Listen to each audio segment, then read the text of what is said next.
Bapa di surga, Bapa terpujilah namamu sampai selama-lamanya. Allah yang hidup, Tuhan yang menjadikan gereja, Tuhan yang memiliki rencana dan tujuan atas gerejamu di tengah-tengah dunia ini. Namamu dipermuliakan dan biar kami semua boleh berbahagia dan bersukacita di dalam nama Tuhan. Dan Roh Kudus-Mu menuntun pimpin kami saat ini untuk belajar firman Tuhan, baik yang mampu yang menyampaikan maupun yang mendengarkan, kiranya beroleh dan sejahtera dan hidup dalam kebenaran-Mu dan bersukacita di dalam Tuhan. Segala hormat dan kemuliaan bagi nama Tuhan dan semua cara-cara sejarah yang berusaha menjauhkan kami dan persekutuan dengan firman Tuhan ditolak di dalam nama Tuhan Yesus. Dalam hormatnya, Bapa yang berdosa dan kepada sahabat banyak kami untuk menyampaikan kesehatan pikiran Tuhan Allah kepada kami semua yang telah dipanggil dipilih kami mendengarkan firman Tuhan. Yang kemarin mengaku supaya kami berbanyak. Di dalam nama Tuhan Yesus kami dapat berdoa. Bersyukur kepada Bapa dan Putra saya. Amin. Shalom. Sekali lagi shalom. Oke, sudah. Matius 16 ayat 18 baca bersama-sama bersuara 1, 2, 3. Dan aku pun berkata kepadamu, kau adalah Petrus, atas batu ini aku akan mendirikan jemaatku dan Allah maupun tidak akan menguasainya. Minta izin saya sedikit kita kilas balik kepada ayat 17 dan sebelumnya dari cerita ini. Cerita ini adalah ketika Yesus dimana Yesus bertanya kepada murid-muridnya. Pertanyaan Yesus ada dua kategori. Kategori yang pertama, kata orang. Apa ini siapa? Kata orang. Kan? Sekarang kita tanya ke Bapak di sini. Kata orang, gereja Exodus itu seperti apa? Ya, kira begitu. Maka kita akan bisa kumpulkan begitu banyak jawaban orang tentang Exodus. Lalu saya bertanya, menurut Bapak yang ada duduk di sini, gereja Exodus itu seperti apa? Sangat mungkin jawabannya berbeda. Nah, Yesus bertanya kepada murid-murid, kata orang-orang itu banyak ratusan ribuan tuh, Yesus Kristus, Yeshua HaMasiah itu apa dia? Seperti apa? Atau siapa dia? Mereka menjawab, ada yang bilang siapa? Elia, salah satu nabi yang telah mati dan begitu banyak jawaban. Lalu Yesus kasih pertanyaan kategori kedua. Katamu sendiri, saya ini siapa? Itu tadi kata orang, katanya. Dan biasa kalau istilahnya kalau biasa bilang katanya. Lalu kata kamu sendiri apa? Kamu yang selama ini sekian tahun, mungkin 3 tahun, 3,5 tahun, atau berapa tahun ikut dengan saya, ada di sekitar saya, makan minum bersama-sama, tidur bersama-sama, jalan bersama-sama, alami susu senang bersama-sama, dihantam orang, dibenci orang bersama-sama. Menurut kamu saya siapa? Lalu apa jawaban teman-teman dari Petrus? Mungkin ada yang jawab, mungkin ada yang tidak jawab, mungkin bingung juga. Karena mereka seringkali bingung Yesus ini siapa. Ketika dia redakan angin di Danau Galilea, waktu mereka mau menyeberang, lalu Yesus bangun, mereka kasih mau Yesus sudah tidur, dia bangun dan dia redakan angin itu, lalu mereka punya kesan sama Yesus apa? Siapa orang ini? Dia ini siapa? Sehingga angin dan air pun tunduk kepada dia. Dia siapa sebenarnya? Mereka sering bingung, Yesus ini siapa? Dan ketika pertanyaan datang kepada mereka, mereka bingung. Nah, Petrus spontan menjawab, engkau adalah Mesias, anak Allah yang hidup. Kalau pada masa itu orang Yahudi bilang Mesias itu tidak sembarang, karena mereka sedang menanti-nantikan Mesias. Itu suatu pernyataan yang sangat menggemparkan. Engkau Mesias, engkau yang sedang dinanti-nantikan itu. Lalu apa respon Yesus kepada pernyataan Petrus? Bukan lu yang ngomong, betul ya? Dan kamu yang katakan itu.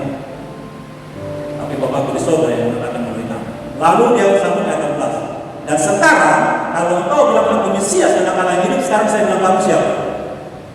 Apa perkataan Yesus kepada Petrus? Engkau adalah Petrus, Simon, engkau adalah Peter, engkau Petra, engkau Kefas, engkau batu karang ini. Dan di atas engkau ini, di atas batu karang ini, di atas Peter, Petra, Kefas ini, aku akan bangun jemaat. Jemaat yang seperti apa? Gereja yang seperti apa? Gereja yang kata Tuhan Yesus kepada Petrus dan orang-orang yang dengar, aku akan mendirikan jemaatku dan alam maut apa? Tidak akan menguasainya. Kalau alam maut pun tidak akan menguasainya, berarti kemiskinan bisa tidak menguasai gereja. Kebodohan bisa tidak menguasai gereja. Kalau alam maut saja tidak akan mengalahkannya. Apa yang lebih kejam dari maut itu? Gereja yang seperti apa?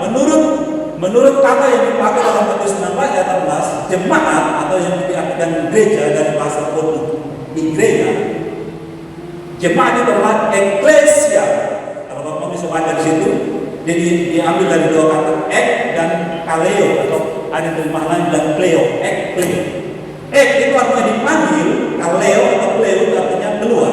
Nah, kata ini dalam keseharian orang Yunani pada saat itu, dalam keseharian seperti Bapak bilang di sini bahasa Pascal, ekleo itu biasa dipakai di dalam lingkup para prajurit.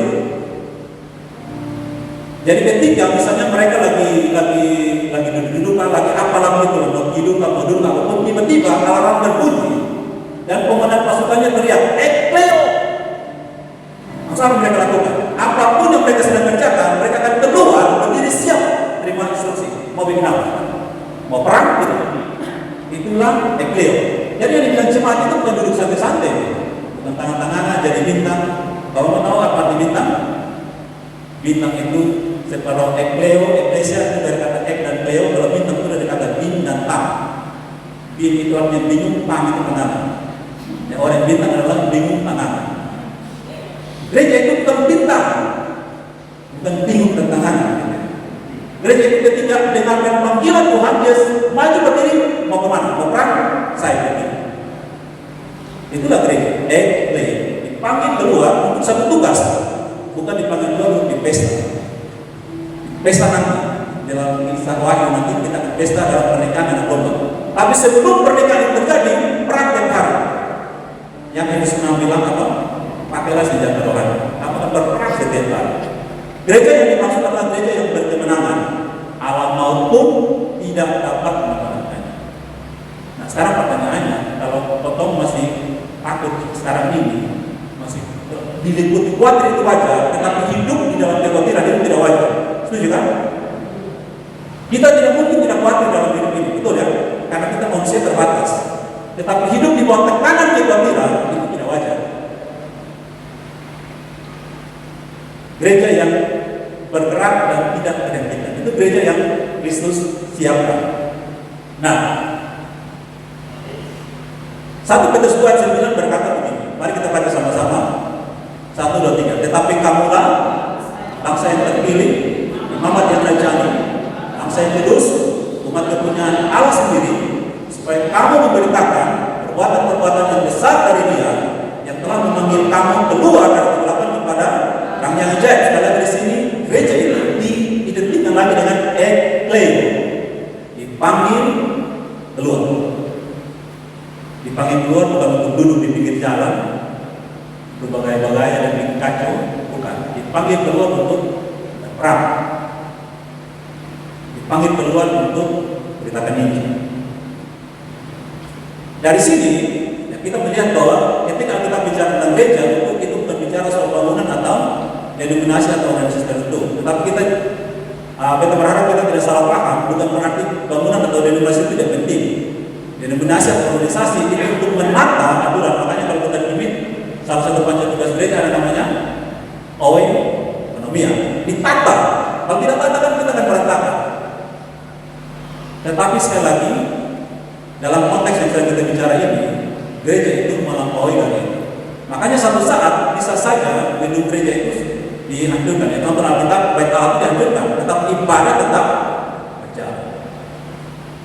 Ya, kalau kita habiskan banyak uang dengan bangun fisik, lalu jemaat kelaparan berantakan, satu saat gempa apapun dan gedung gereja itu hancur, ya kita semua akan lenyap dengan gereja menjadi kenangan saja.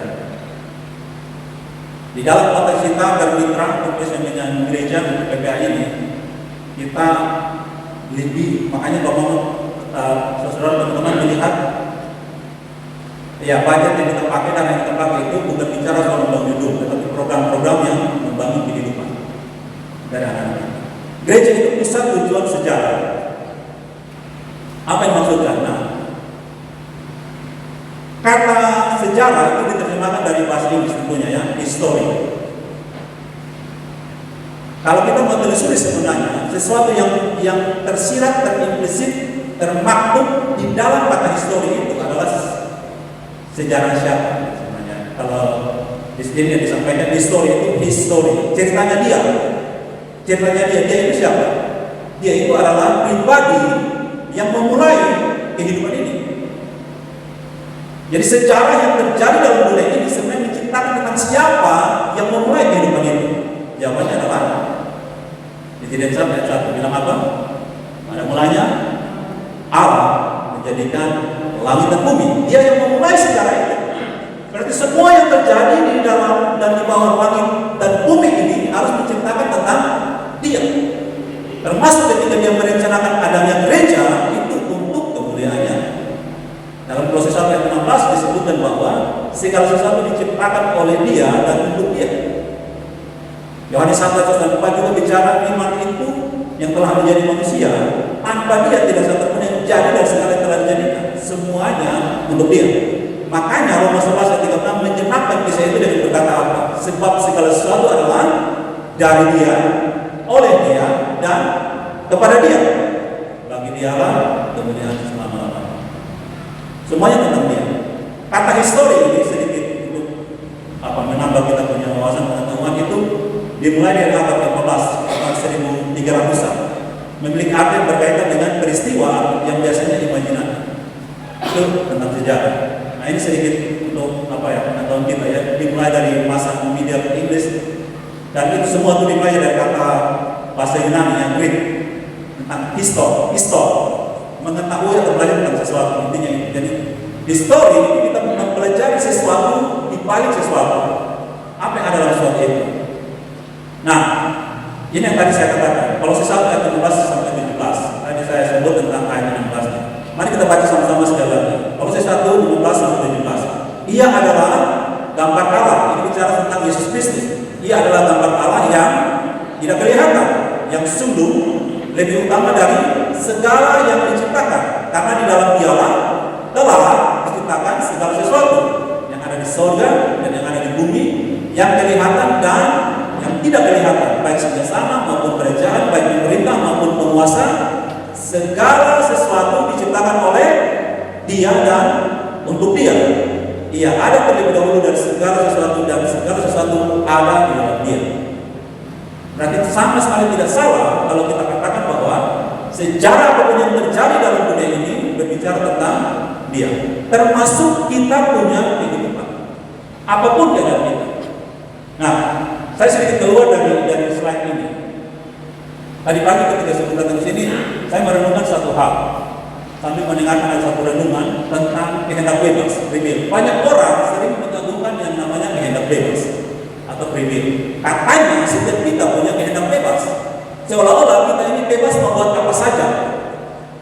Semoga ini nanti Bapak Mama teman-teman bisa menyatakan dengan kita bicara soal histori tadi tentang sejarah yang ada. Nah, ketika saya merenungkan tentang kehendak bebas atau free will, saya punya pertanyaan begini. Sebenarnya apa yang kita artikan dengan bebas? Kalau sekarang kita tanya kepada Bapak Mama semua di sini, apa arti bebas? Kita bisa banyak orang artikan bahwa bebas artinya tidak dibatasi. Sebebas-bebasnya, lu mau apa terserah. Seolah-olah orang yang punya kehendak bebas itu bisa bikin apa saja yang dia mau. Lalu saya merenungkan, oke, kalau kita artikan itu, sekarang kita tanya, ini pertanyaan reflektif untuk diri ketika kita pagi kita renung. Oke, pernahkah ada orang yang benar-benar bebas bisa melakukan apapun yang dia mau? Ada atau tidak? Contoh, kalau sekarang ini misalnya di antara kita ini, Bapak Mama, ada yang ingin jadi presiden satu negara, presiden perusahaan apa? Bisakah saat ini juga kita jadi presiden? Bisa atau tidak? Tidak bisa. Kenapa tidak bisa? Ada sistem yang mengatur, betul ya? Jadi kita tunduk kepada sistem itu. Sekarang kalau ada yang dari kita yang bilang saya ingin jadi orang terkaya di NTT, punya apa saja, mau di mana saja bisa, mau keliling 10 negara, 20 negara bisa. Pertanyaannya bisa atau tidak? Tidak bisa. Kenapa tidak bisa? Karena ada sistem yang mengatur itu. Dan mana kita dapat uang? Siapa yang mengatur uang itu? Siapa yang merekrutasi kita uang? Artinya yang kita sebut dengan kehendak bebas adalah bebas di dalam satu sistem. Kita terpengaruh dengan sistem. Kita terpengaruh dengan orang. Anak-anak misalnya di rumah Bapak yang punya anak-anak. Anak-anak itu seringkali melawan orang tua. Ingin bebas, orang tuanya sama kayak orang pernah bunuh. Bapak mau bebas. Tapi dia tunduk kepada pengaruh orang tua. Jadi yang bilang free will itu hati-hati. Jangan sampai kita tertipu dengan kehendak bebas. Kita bebas di dalam kehendak Dia yang mengatur kita. Betul ya? Kita tidak sebebas-bebas seperti yang kita mau. Kehendak bebas itu pun ada dalam Dia yang mengatur kita. Itu membuktikan bahwa sejarah hidup kita, rencana hidup kita adalah kehendak Dia. Sehingga di situ kita katakan begini, kita sebenarnya tidak punya rencana atas hidup kita. Rencana hidup kita adalah rencana Allah dalam kita. Kita sendiri tidak punya tujuan atas hidup kita. Tujuan hidup kita adalah diatur oleh Allah yang punya tujuan atas hidup kita. Nah, Yesus Kristus adalah titik awal dari semua sejarah karena Dia yang menjadikan segala sesuatu. Menurut Yohanes 1 ayat 1 sampai 4 itu dikatakan bahwa Dia yang menjadikan segala sesuatu dan tanpa Dia tidak ada satupun yang jadi dari semua yang telah dijadikan. Dia adalah titik awal sehingga Dia pun menjadi titik akhir. Makanya dalam Wahyu ketika Dia bicara kepada Yohanes di Pulau Patmos, Dia bilang, "Aku adalah Alfa dan Omega." Menurut bahasa Yunani, menurut bahasa Indonesia Dia bilang apa? Aku adalah A dan Z. Sebelum A tidak ada huruf apapun, setelah Z tidak ada huruf apapun, sebelum Alfa tidak ada huruf apapun, setelah Omega tidak ada huruf apapun. Artinya saya adalah segala-galanya.